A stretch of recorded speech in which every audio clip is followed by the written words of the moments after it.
Assalamualaikum teman-teman. Baiklah, pada kesempatan kali ini kami akan membahas tentang meningkatkan proses pengambilan keputusan bab 12. Sebelum lanjut ke materi, sebelumnya perkenalkan kami dari kelompok 11 yang beranggotakan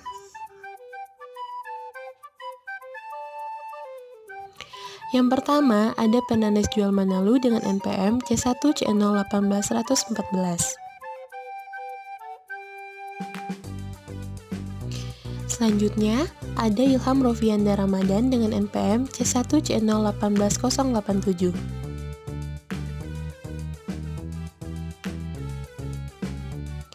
Lalu, ada Firanti Dwi Cintani dengan NPM C1C018053. Terakhir, ada Jenny Aprianti Utami dengan NPM C1C018087.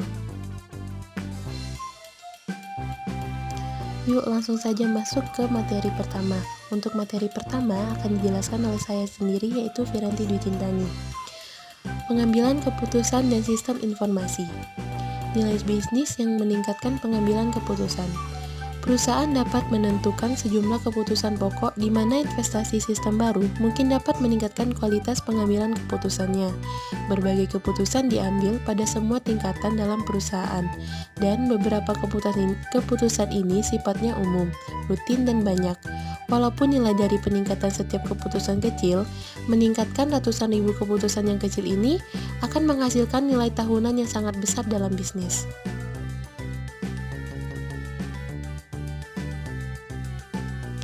Selanjutnya adalah tipe-tipe keputusan. Tipe-tipe keputusan ada 3 jenis. Yang pertama, keputusan tidak terstruktur.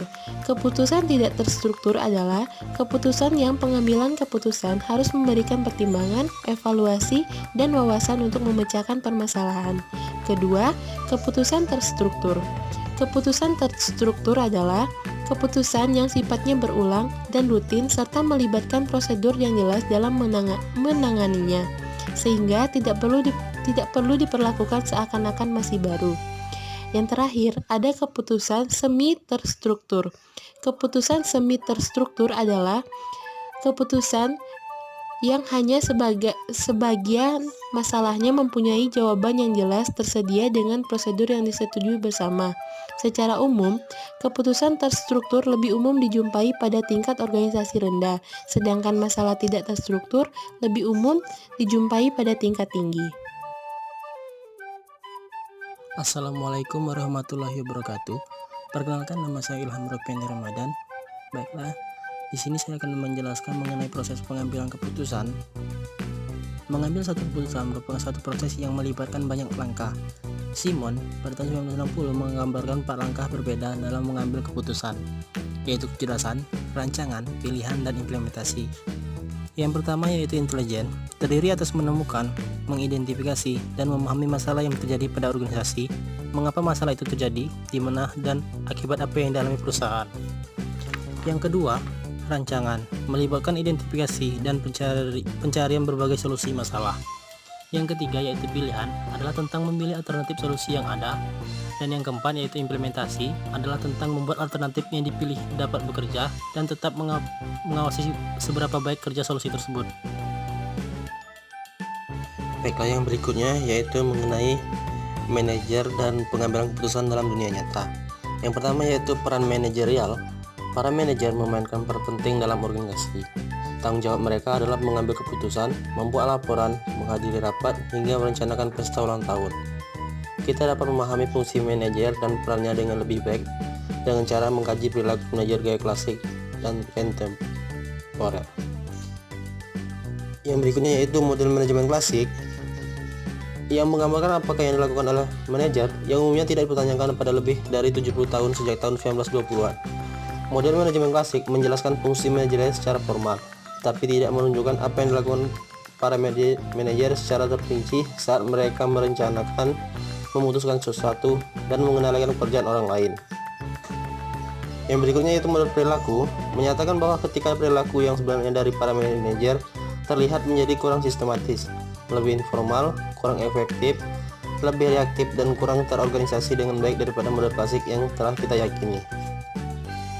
Para pengamat mendapat bahwa perilaku manajer sebenarnya mempunyai 5 atribut yang berbeda dari penjelasan model klasik. Yang pertama, manajer melakukan banyak pekerjaan dengan luar biasa sibuknya.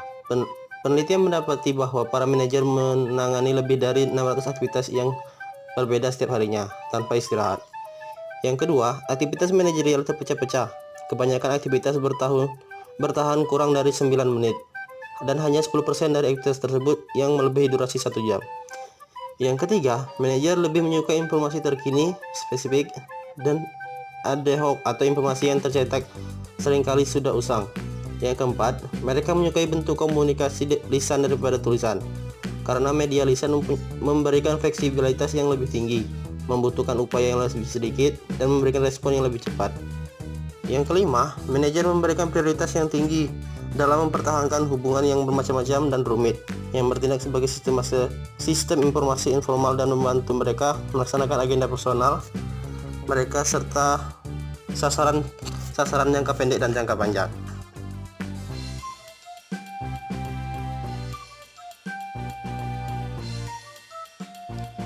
Yang selanjutnya mengenai peran antar pribadi.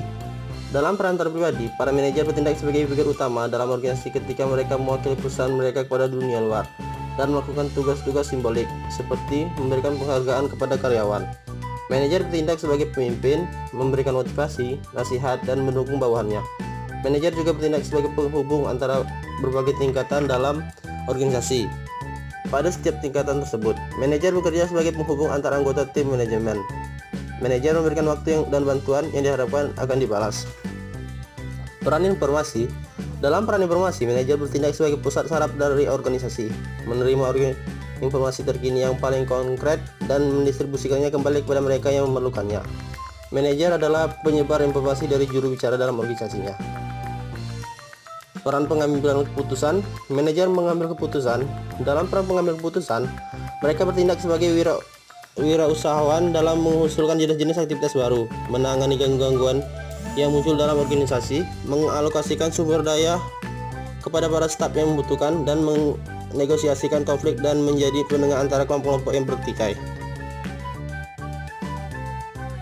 Yang selanjutnya yaitu pengambilan keputusan dalam dunia nyata. Kini kita dapat melihat bahwa sistem informasi tidak dapat membantu semua peran manajerial. Dan dalam peran manajerial, di mana sistem informasi dapat membantu mengambil keputusan, investasi dalam teknologi informasi tidak selalu menghasilkan hasil yang positif. Ada 3 alasan utama.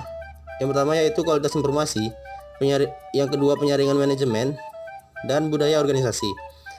Baiklah, yang pertama yaitu kualitas informasi. Keputusan yang berkualitas tinggi memerlukan informasi yang berkualitas tinggi. Apabila keluaran dari sistem informasi tidak memenuhi kriteria kualitas ini, maka proses pengambilan keputusan akan sulit dilakukan. Yang kedua yaitu penyaring manajemen. Walaupun dengan informasi yang tepat waktu dan akurat, tetapi beberapa manajer mengambil keputusan yang buruk.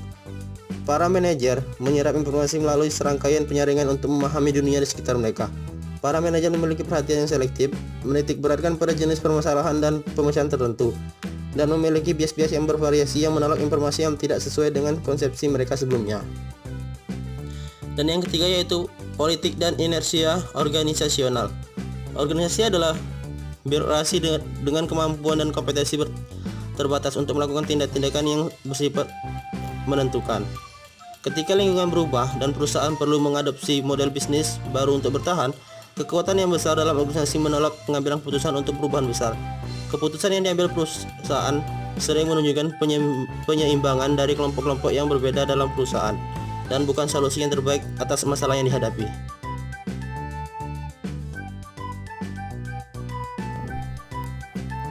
Baiklah, saya akan melanjutkan materi tentang intelijen bisnis dalam perusahaan.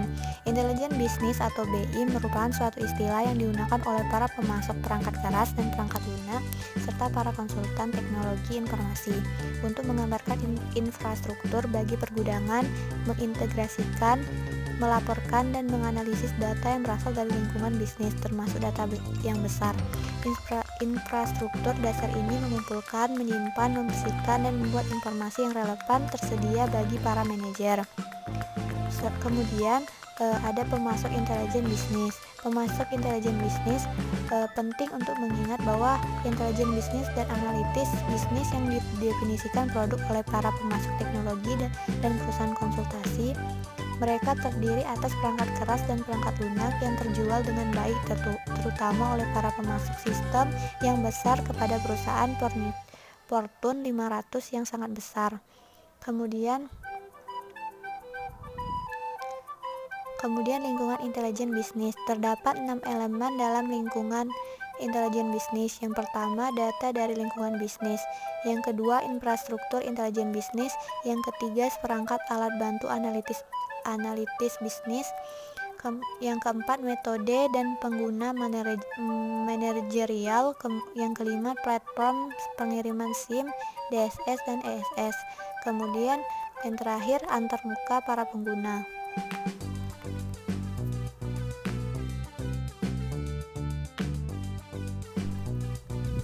Kemudian selanjutnya intelijen bisnis dan kapabilitas analitis. Intelijen bisnis dan analitis bisnis menjanjikan untuk mengirimkan informasi dengan tepat, hampir mendekati real time kepada para pengambil keputusan, dan alat bantu analitis membantu mereka dengan cepat memahami informasi dan mengambil tindakan. Terdapat 6 fungsionalis analitis yang sistem BI kirimkan untuk mencapai hasil akhir tersebut. Yang pertama ada laporan produksi. Ini merupakan laporan yang telah didefinisikan sebelumnya yang didasarkan pada kebutuhan spesifik dari industri. Kemudian laporan yang memiliki parameter. Para pengguna memasuki beberapa parameter seperti yang terdapat pada tabel pivot untuk menyaring data dan mengisolasi dampak dari parameter. Kemudian dashboard atau scorecard. Ini merupakan alat bantu visual untuk menyajikan data kinerja yang didefinisikan oleh para pengguna. Selanjutnya ada ad hoc query atau pencarian atau penciptaan laporan. Ini memungkinkan bagi para pengguna untuk menciptakan laporan mereka sendiri berdasarkan pada query dan pencarian. Kemudian selanjutnya itu penelusuran. Ini merupakan kemampuan untuk berpindah dari tingkat ringkasan yang tinggi ke pandangan yang lebih terperinci. Dan yang terakhir yaitu peramalan skenario model. Ini meliputi kemampuan untuk melaksanakan peramalan linear, analisis skenario, bagaimana jika, dan menganalisis data dengan menggunakan alat bantu statistik yang standar.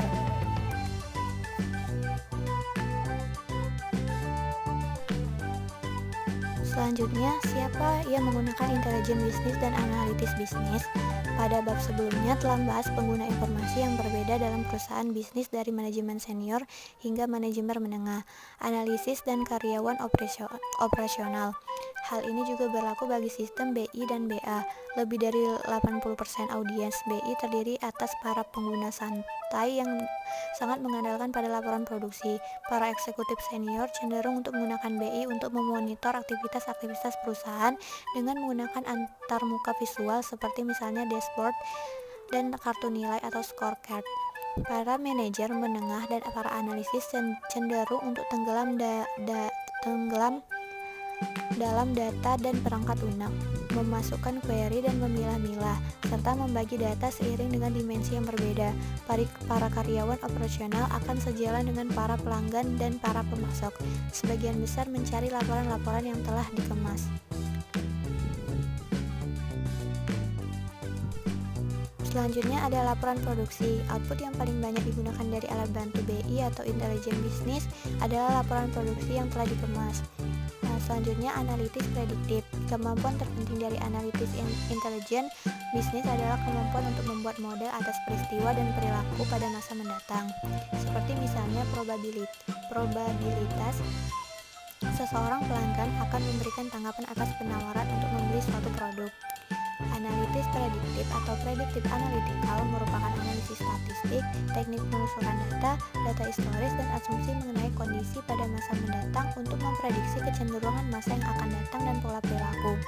Analisis prediktif digabungkan ke dalam sejumlah penerapan intelijen bisnis yang sangat banyak untuk penjualan, pemasaran, keuangan, deteksi penipuan, dan perawatan kesehatan. Salah satu penerapan yang sangat terkenal adalah penilaian kredit yang digunakan seluruh industri jasa keuangan.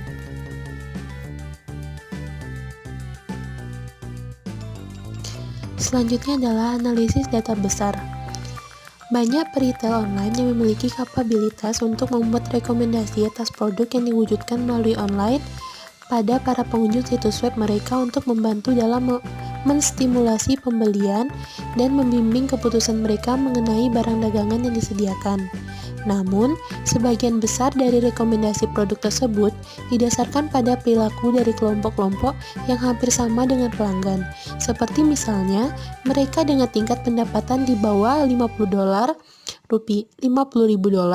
atau yang berusia di antara 18 sampai 25 tahun.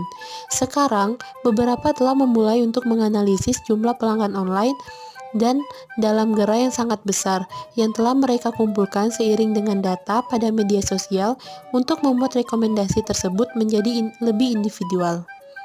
Perusahaan-perusahaan online yang besar seperti misalnya Walmart, Netflix, dan eBay menganalisis data besar dari transaksi-transaksi pelanggan mereka dan aliran media sosial untuk menciptakan pengalaman berbelanja yang diwujudkan secara real time. Untuk upaya-upaya tersebut diterjemahkan ke dalam pengeluaran pelanggan yang lebih besar pada tingkat pengulangan pelanggan.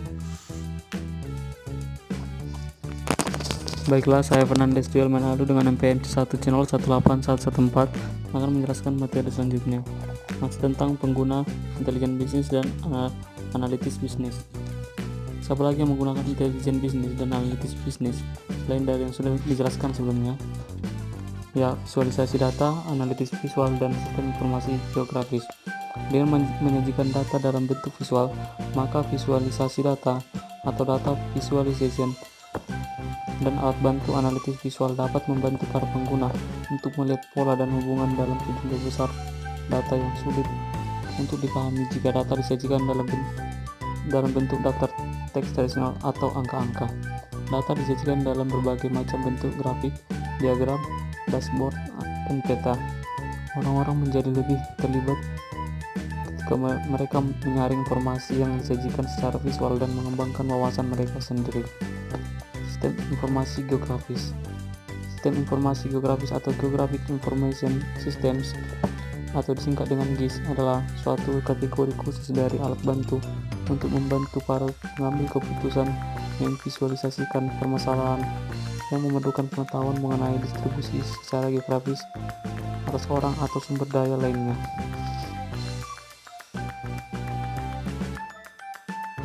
Selanjutnya yaitu strategi manajemen untuk mengembangkan kapabilitas intelijen bisnis dan analitis bisnis. Terdapat dua strategi yang berbeda dalam mengadopsi kapabilitas intelijen bisnis dan analitis bisnis bagi suatu organisasi. Yang pertama yaitu solusi yang terintegrasi secara menyeluruh. Yang kedua, berbagai macam solusi yang disediakan oleh para pemasok terbaik. Solusi yang pertama membawa resiko di mana pemasok tunggal yang menyediakan kepada perusahaan solusi total baik perangkat keras maupun perangkat lunak, membuat perusahaan menjadi bergantung pada wewenang penetapan harganya.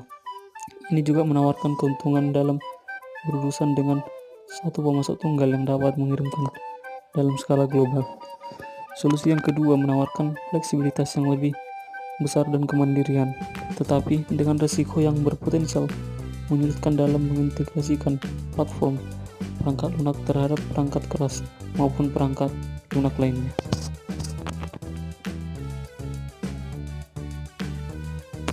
Next, dukungan keputusan manajemen. Dukungan keputusan bagi manajemen senior, balance scorecard, dan metode manajemen kinerja perusahaan. Saat ini, metodologi yang terdepan untuk memahami informasi yang benar-benar penting yang diperlukan oleh para eksekutif perusahaan dinamakan metode balance scorecard. Balance scorecard merupakan suatu kerangka kerja untuk mengoperasionalkan rencana strategis dari perusahaan dengan menitikberatkan pada hasil yang dapat diukur pada 4 dimensi kinerja perusahaan, yaitu keuangan, bisnis, pelanggan, serta pembelajaran dan pertumbuhan. Metodologi manajemen terkenal yang sangat erat terkait lainnya adalah manajemen kinerja bisnis atau Business Performance Management yang disingkat dengan BPM. Semula didefinisikan oleh suatu kelompok industri pada tahun 2004 yang dipimpin oleh perusahaan-perusahaan yang sama yang menjual sistem perusahaan dan database seperti Oracle, SAP, dan IBM. BPM berupaya untuk secara sistematis menerjemahkan strategi perusahaan, misalnya diferensiasi produsen yang berbiaya rendah, pertumbuhan dalam pangsa pasar, dan cakupan operasi ke dalam target-target operasional. Ketika strategi dan target-target telah teridentifikasi, maka serangkaian KPI kemudian dengan informasi yang ditarik dari sistem database bisnis perusahaan. BPM menggunakan gagasan yang sama seperti balance scorecard, tetapi dengan beragam strategi yang lebih kuat, atau BPM working group.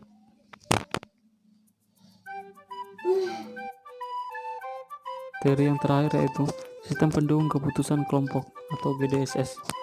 Begitu banyaknya pekerjaan yang harus diselesaikan dalam kelompok di dalam perusahaan, di mana suatu sistem kategori yang khusus dinamakan sistem pendukung keputusan kelompok atau Group Decision Support System atau GDSS telah dikembangkan untuk mendukung kelompok dan pengambilan keputusan. GDSS merupakan sistem berbasis komputer yang interaktif untuk memfasilitasi solusi dari permasalahan yang tidak terstruktur oleh serangkaian para pengambil keputusan yang bekerja bersama-sama sebagai sebuah kelompok di dalam lokasi yang sama atau dalam lokasi yang berbeda. GDSS memungkinkan untuk meningkatkan besaran pertemuan sementara dan pada saat yang sama meningkatkan produktivitas karena pada individu memberikan kontribusi secara serentak dan bukannya pada suatu waktu. Keefektifan dari GDSS bergantung pada keadaan alamnya dari permasalahan dan kelompok serta seberapa baik pertemuan direncanakan dan dilaksanakan. Sekian presentasi dari saya. Jika ada kata yang salah, saya mohon maaf. Terima kasih.